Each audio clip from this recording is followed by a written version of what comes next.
హిందువులందరికీ ఎంతో పవిత్రమైనది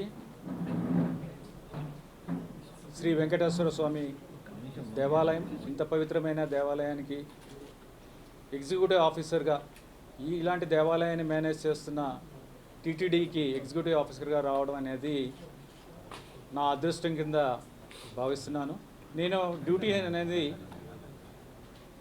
is divine అని భావిస్తాను. అలాగే ఇక్కడ ఈఓగా పనిచేసే అవకాశం దేవుడి ఆశీస్సులు ఉంటే కానీ రాదు. ఆ దేవుడి ఆశీస్సులతో అలాగే మన రాష్ట్ర గౌరవ ముఖ్యమంత్రి గారు శ్రీ నారా చంద్రబాబు నాయుడు గారు నా మీద ఎంతో నమ్మకం ఉంచి ఈ టీటీడీకి ఈవోగా ఇవ్వడం చాలా అదృష్టంగా భావిస్తున్నాను. ఆయనకి నా హృదయపూర్వక ధన్యవాదాలు తెలియజేస్తున్నాను. అలాగే ముఖ్యంగా ఈ దేవాలయానికి సంబంధించిన అలాగే ఈ దేవాలయానికి అనుబంధంగా ఉన్న చాలా దేవాలయాలు టీటీడీ కింద ఉన్న దేవాలయాలు అన్నింటిలోని కూడా అడ్మినిస్ట్రేషన్ ఏదైతే ఉందో అదంతా కూడా స్ట్రీమ్లైన్ చేసి భక్తులందరికీ కూడా మంచి సౌకర్యాలు ఉండేలాగా చూసుకుంటాము.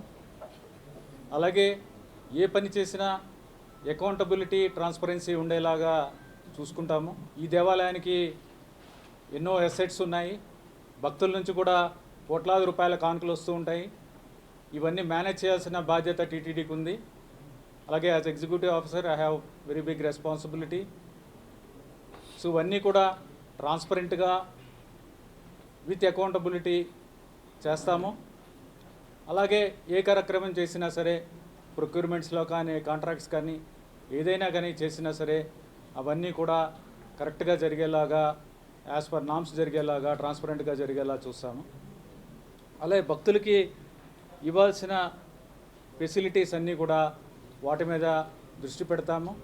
అలాగే వాళ్ళకి ప్రొవైడ్ చేయాల్సిన టికెట్స్ బుకింగ్ దగ్గర నుంచి వాళ్ళకి ప్రొవైడ్ చేసిన ఫుడ్ దగ్గర నుంచి అకామిడేషన్ ట్రాన్స్పోర్ట్ ఇవన్నిటి కూడా ప్రత్యేకమైన దృష్టి పెట్టి ఎవరైనా సరే ఈ దేవాలయానికి వస్తే వాళ్ళు ఇక్కడ ఎక్స్పీరియన్స్ ఆనందంగా ఉండాలి.